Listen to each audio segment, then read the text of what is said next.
Good afternoon. I'm Kevin Wellman. I'm CEO at the Chartered Institute of Plumbing and Heating Engineering. It's an educational charity that dates back to 1906. Now, just to assure you, I've not been there since then, but it does feel as if it's been a long time. But as an educational charity, we're here to promote plumbing and heating in the public interest, and we do that through our support from members. We have 7,500 members, and a manifesto that the public has access to as well. My name is Mark Conacher. I'm Managing Director of a company called SenseTech USA. SenseTech is an anti-slip shower tray like no other. Our stand is just over there if you want to go and see SenseTech. Highly encourage that. My background, really I've been doing that SenseTech for a couple of years now, but my background is based in installation. I ran an installation company on the east coast of Scotland in Dundee for 30 years. Started as a one-man band and grew that up into a multi-team business. Hi, I'm James. I work for a company called SimPRO. We're a job management company that supports trades digitalising their processes. My background comes from the trade as well. I used to also have a plumbing and heating business that I sold back in 2018. So, James, let's start with you, because you, as you just said, you started out your career as a tradie. Can you tell us how you got started in your early career, and kind of how did that lead you into the role that you have now in a very different industry, but a leadership role nonetheless? Yeah, no, that's a really good question, actually. The short version is I was doing my A-levels back in the day when there were A-levels and not AS. Shows my age, but and we were getting the garage converted into a bedroom and bathroom. Got chatting with the plumber. Plumber said, "Do you fancy doing a week's work experience?" So I went and done a week with him, and then never went back to finish my A-levels. Ended up doing a 4-year apprenticeship with him, and then once I got qualified, went on to British Gas for a little while, realised that wasn't for me, went back to him, and then, just ended up started building a business from there. When did you go independent and set up your own business? When I left British Gas, I went back to my old boss. I realised that even though British Gas wasn't for me, my old boss was never going to grow from being a one-man band. Yeah. So I'd learned some stuff at British Gas, which I kind of liked, but I liked being that small, customer-centric approach. But I honestly thought I could do it better myself. I think I was about 21 when I went out on my own, and so still pretty young then, yeah. Yeah, 21, and then I think I brought on my first employee at 23. So it was a lot of subcontracting to begin with, finding my feet, making loads of mistakes, but it was good fun. So what kind of led you to the jump from being a tradesperson, developing that business to a point where actually someone wants to buy it, and then going into software of all things? For me, I got to a point, so I was employing about 35 people, and we'd moved away from, we were still doing residential, one-off bathroom installations and things like that. We'd moved into new build as well, so a completely different beast in itself. And I was losing the motivation to go to work every morning because I didn't need to go, and I was off the tools. It was kind of moving itself. And in developing the business, I'd learned that the software that I was using at the time was allowing me to scale without it necessarily being all in my head. I always say, I slept less when I had 5 engineers than when I had 35 engineers, because I had better processes in place when I had 35 engineers than when I had 5. But fundamentally, I just got talking to some people, and they were like, "You're in your mid-30s, go try something else. If it doesn't work, come back." And I ended up selling it and going enjoying a good year of my life traveling the world, and then realisation hit and money run out, so I came back to work again. Mark, a bit like James, you set up your own business. How did that come about? What got you started out, and then we can talk a little bit about your latter career in a moment. But what got you started out in the first place? I started out from leaving school. 15 years old. I just wanted away from school. I just wanted to work. That was, I had a family. My brother had lots of qualifications. He'd went to college, all these O grades, all these O levels, A levels, all this, and was unemployed. I had another brother who had a couple of O grades and was flying. So that was what I had in front of me. And I just wanted to get out and work. I didn't see school as being really a big deal. And so at that time, back in 1985, the government YTS was the route. That was the only thing that was really there in front of me for that age. And so that's what I did. And to leave school, my mum says, okay, well, you can leave school, but you have to get a job. So the only thing was YTS. What am I going to do? Well, joinery seemed to be the cleanest kind of thing to do. So that's why I jumped. I thought I'll be a joiner. And so that's what I did. I did a year's YTS, started my time. You know what? I turned up at the YTS, and at that time, the YTS was really just about the government lowering unemployment figures, getting all these youth off of unemployment. But then when the businesses took on the YTSs, they saw it as it was just labor for free. Do you know what I mean? So they took on all these guys. And so when I turned up at this company, they had 10 YTS people. And I thought, well, there's no way 10 of us are getting taken on at the end of this. And so I decided, you know what, I'm going to have to be the best. It's my only chance. And so that's what I did. And so from there, I got my apprenticeship. And so then I served my time. And I moved my apprenticeship once within there because it wasn't the right fit for me. But eventually found the right guy who helped me and motivate me and grew me into a decent tradesman. And so I worked with him for however many years, and eventually he was coming to retirement. And so I had to think about what I was going to do. And then MFI came along and said, you know what, you could be an installer for us. You need to start your own little micro business. And so that's what I did. And I became an installer for them, and whenever it was, 1995, something like that. And that was the beginning. So that was Liberty Fitting. That was Liberty Fitting. Tell us about Liberty's kind of journey and the freedom that allowed you to do something which I think is quite incredible. Well, I won't spoil it. So tell the audience. So I started Liberty, as I say, around about 1995, I think it was, but just a sole trader. And I carried on. I grew the business, but it was just a business within myself. There was subcontractors. I brought people in. I decided to have a grown-up business, and we went limited in 2003. Again, various different employees coming in that I brought on, but mostly subcontractors. But then in 2008, there was a financial crash, and towards the end of 2008, MFI went bust. And suddenly I realized that I'd had all of this work, more work than I could handle, and overnight I was due a whole load of money that I was never going to see. I had all this debt because I had to pay out all the subcontractors for the work that was outstanding. I had no work, and nobody knew who I was, and that was daunting. But I recovered from that and started again.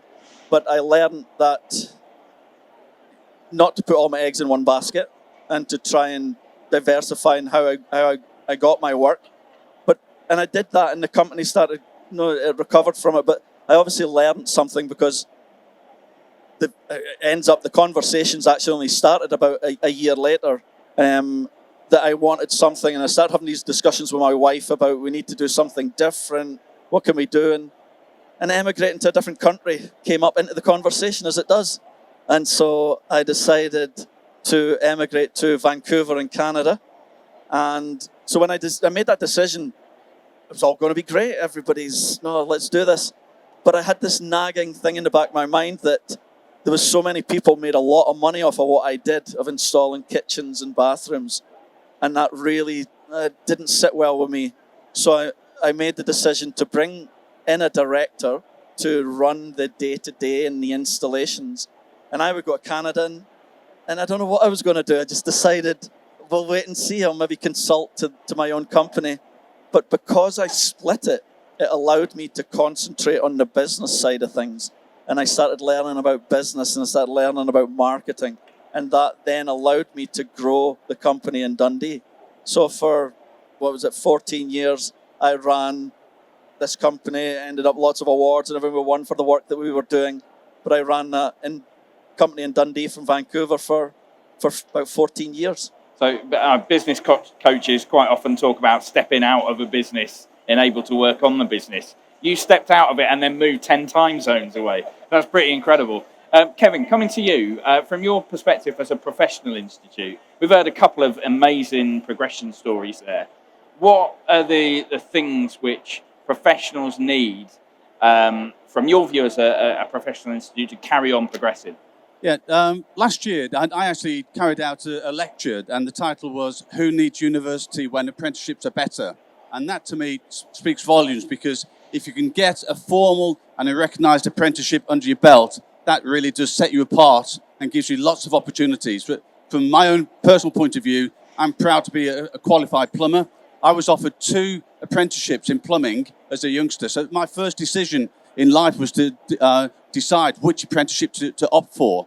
Now, I recognise that not everybody has that same opportunity, but when you then think about it, after the apprenticeship and the experience comes in, then there's so many different directions you can go into, whether that be lecturing, manufacturing. I received an email from a member, a long-standing member, about 10 days ago, and he said, "I've got to tell you about my journey." He started off as a plumbing apprentice.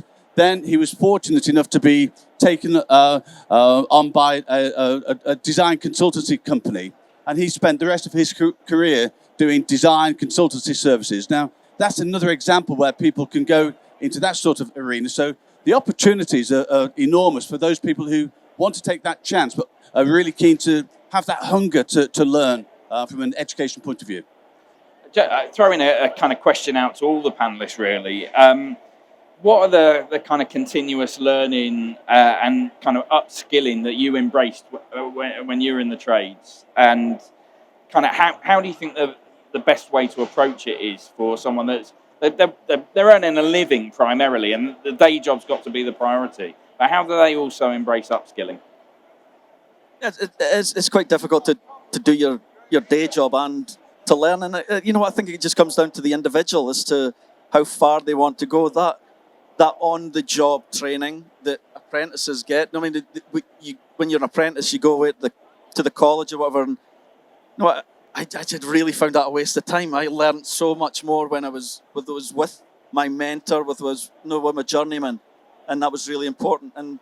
But how good he was inspired me when I became fully qualified and kept wanting to push myself. At that time, when my time was just out, there wasn't really a lot of options in front of me to go and be better at my skills. It was what it was, and then it was just through repetition. That's how I grew. The different angle for me in growing was that business side. Was when I stepped off the tools. That's when I learned a whole lot of other skills, which, I think because there's a lot of sole traders out there, you start as an apprentice, you become a sole trader. There is a gap missing about growing a business, and that's really, again, growing a business is I firmly believe is what's going to help the apprenticeship problem that we have, because it's these micro businesses that not refuse in a negative way, but don't want to take on an apprentice. That's an issue. We need to be able to grow businesses and have multi-team businesses or bigger companies that can take on apprentices and can shoulder the burden of training. Yeah. Because there's a cost to that. And it's okay, you could pay for all the training through government schemes, but small businesses have to incur that cost of having an apprentice, training him when he's not earning you money. And when you're a sole trader, that is very difficult.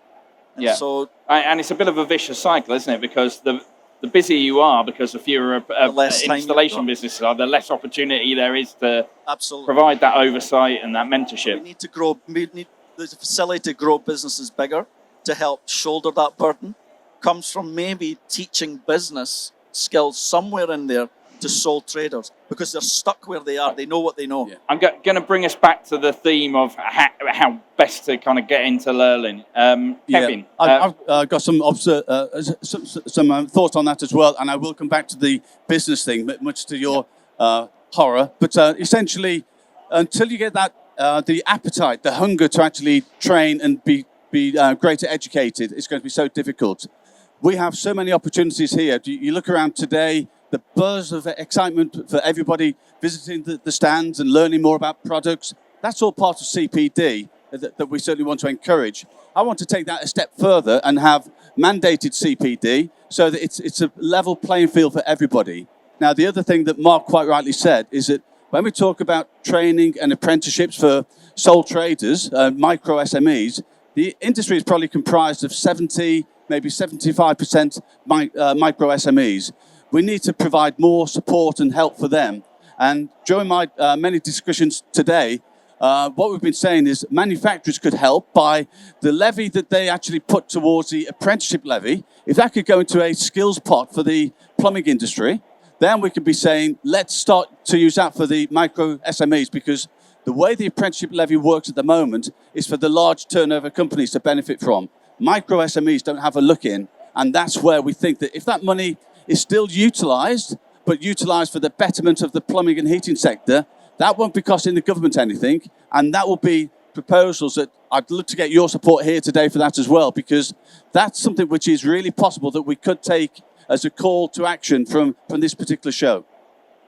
Thanks, Kevin. I'm going to come back to James now, because you said something which I thought was really interesting about it being more stressful having 5 employees than 35. Presumably there were some skills that you gained in that period that made it less stressful. How did you gain those skills, and what were they? Yeah, I think for me, I didn't realise until I was about 28, 29, how I retained information. So I went through school, muddled through school, didn't really get any decent grades. I was doing my A-levels, but I wasn't going to get anywhere with them. I hit sort of 28, 29 and realised that I learned through visual representation rather than words. So for me, once I understood that, I'd done, say, 5-6 years of building a business but not getting anywhere, or just having 2 or 3 people plodding along, life's all right. And then realising that actually I need to learn a whole new skill.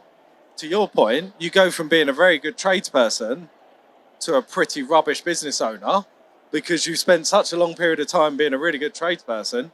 You've almost got to start again and learn how to run a business. And that's quite scary. And I think to your point, that's why quite a lot of businesses don't move out of that micro SME phase, because A, you need a really big reality check with yourself that, do I want to make this jump?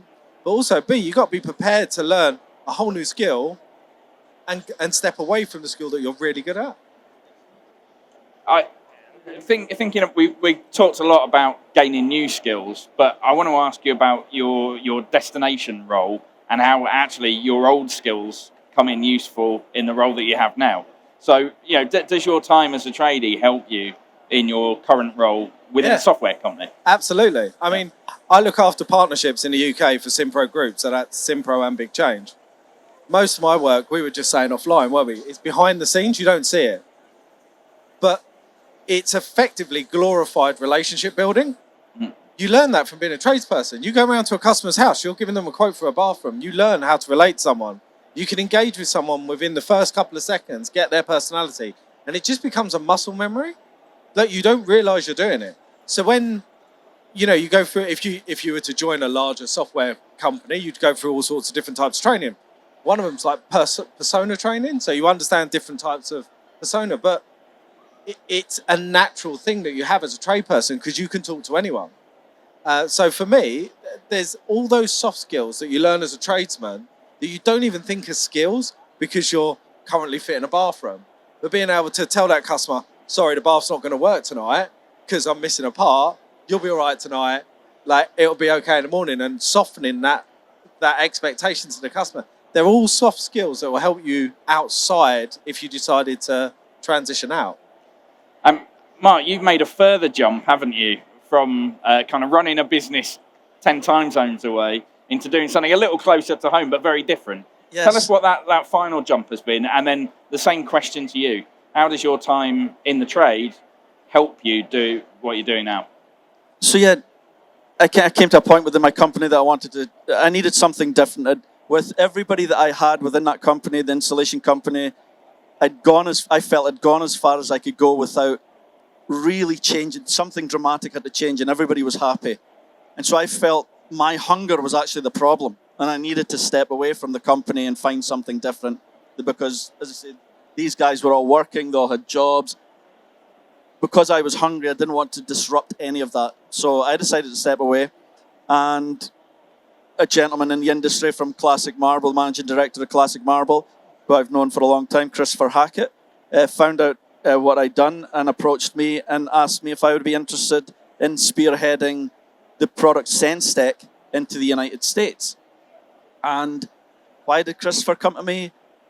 I don't know. But really, probably I could only but think of, what did I learn? What I learned from my installation side and growing that and making that step from being, there's lots of great installers out there, lots of great installation companies. So what makes you different? It's not going to be in installation. It's not going to be necessarily the quality of those skills. It's going to be something different. So you have to find ways of standing out. And in doing that with Liberty, that's kind of what I think Christopher recognized, that I could stand out. I wasn't frightened to face a camera. I wasn't frightened to push myself out of my comfort zone. And to take a product to somewhere like the United States is a massive step. I was already in Vancouver, so I had half a clue about the mentality of North America.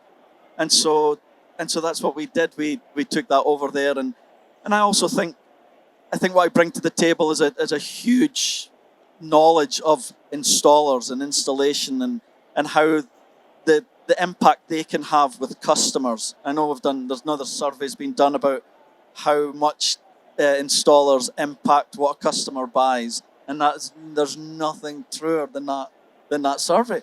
And so I'm able to bring that side of things to that job, which under normal circumstances isn't normally an ex-installer that's running a shower tray company or pushing a shower tray company in the United States. And so, it's these skills, installation, but really about standing out and being different. I mean, in my experience of the wider bathroom industry, some of the best people in business development within manufacturers have that background in the trade. So, yeah, it's a very obvious progression route. Looking back to the beginning, Kevin, and apprenticeships, which I know is a real passion for you, particularly around plumbing. How can the wider industry support apprenticeships? What's needed to really supercharge the apprenticeships piece and getting people in? Yeah, again, it's all down to communications, because we are trying to explain to employers, or we're doing a very good job in talking to employers to encourage them to take up apprenticeships or apprentices. We're engaging with the endpoint assessment organisations, with the awarding bodies like City and Guilds, but also we're talking to colleges. So we need industry buy-in collectively by everybody. So colleges play an important role in this, but we want to raise standards as well. So what I'm hoping is our AGM tomorrow is that the members will approve some new bylaws which will allow us to introduce a category to registered trainers, because we believe that they need proper recognition for their qualifications, for their experience as well. So again, with all of this, we need industry buy-in, and the more people that can then say, yes, we want to get access to an apprentice to employ them, maybe through a group apprenticeship scheme, so they don't have to take on that liability for 4 years or 3.5 years. They could maybe have somebody on their books for 6 months, and then they go to another company.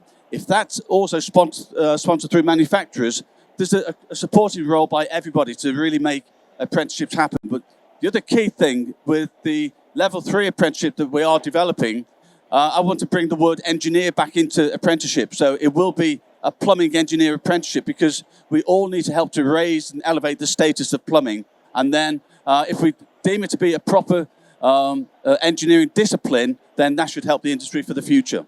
Yeah, I'm really pleased to hear you say about it becoming a prestige profession, because my next question to the whole panel really was going to be about stigma of choosing the apprenticeship route and the trades route rather than going through A levels, university. You made that jump, James, because you were on the university track, if you like, and you made the jump. Did you experience stigma at the time? Were your parents like, "What are you doing?" or what was the dynamic there? I didn't experience it that much. I'll be honest with you. I think it's more, for me, it was more with your mates. Like, if you're finishing work late, you turn up to the pub, you're in your work outfit where you can be covered in God knows what, and they're rocking up in a suit, even though if you looked at it on paper, you're probably more successful than them in other areas. You know, you have a business all of your own, they're working for someone. I think there's a slight stigma around that. The professionalism I agree with. I think that you need to, like, the profile needs to be raised. What we do, and I use the word we because I am qualified, so I can still lean on that one.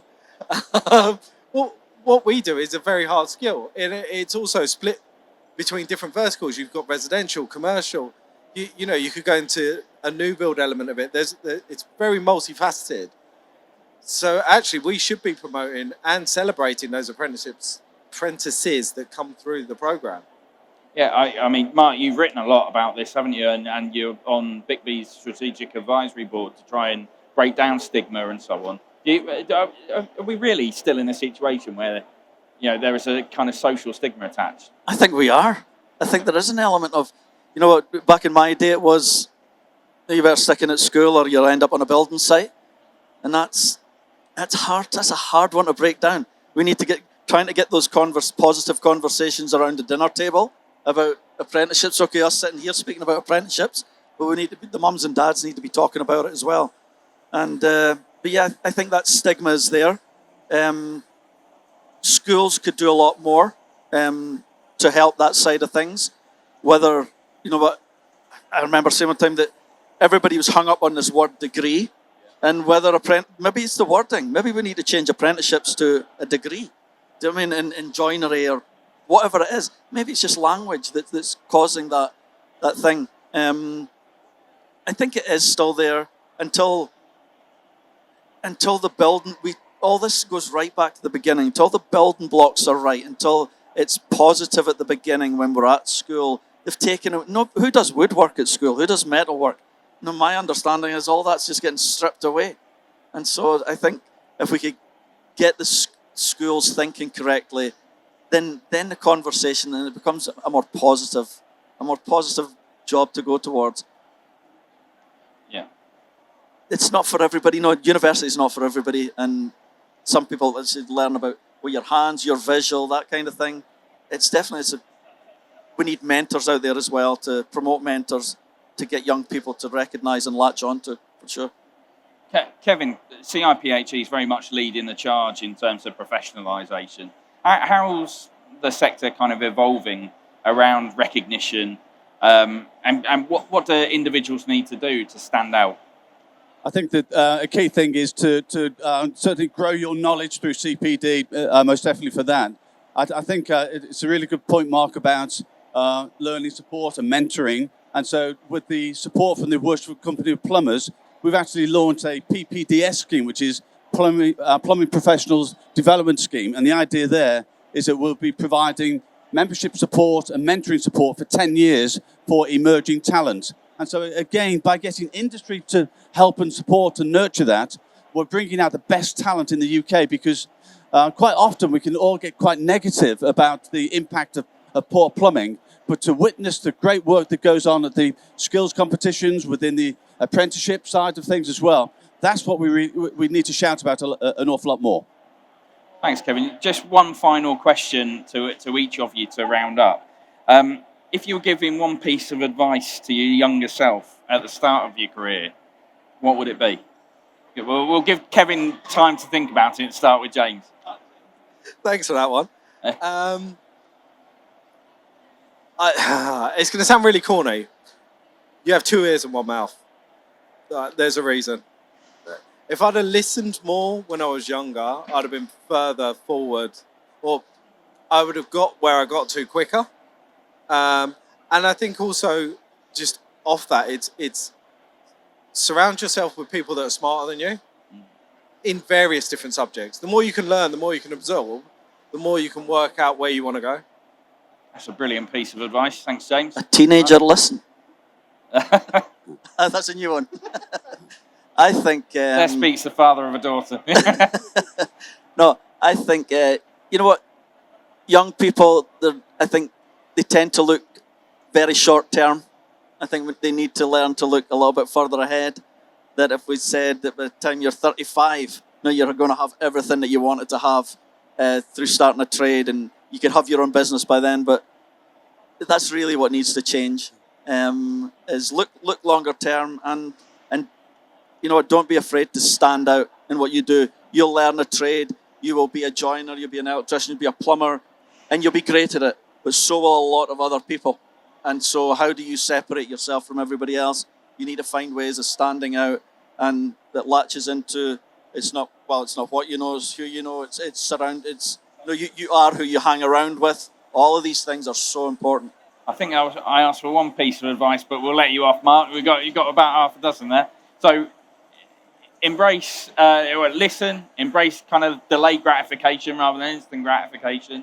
Kevin. Yeah, so from my point of view, I would listen to what the great Einstein is supposed to have said many years ago, in that if he had his time all over again, he would be a plumber. I would probably change that now to say if he had his time all over again, he'd be a plumbing engineer. Thank you. Very good. Very on brand with your messaging as well. But please show your appreciation for our panel, Kevin, Mark and James.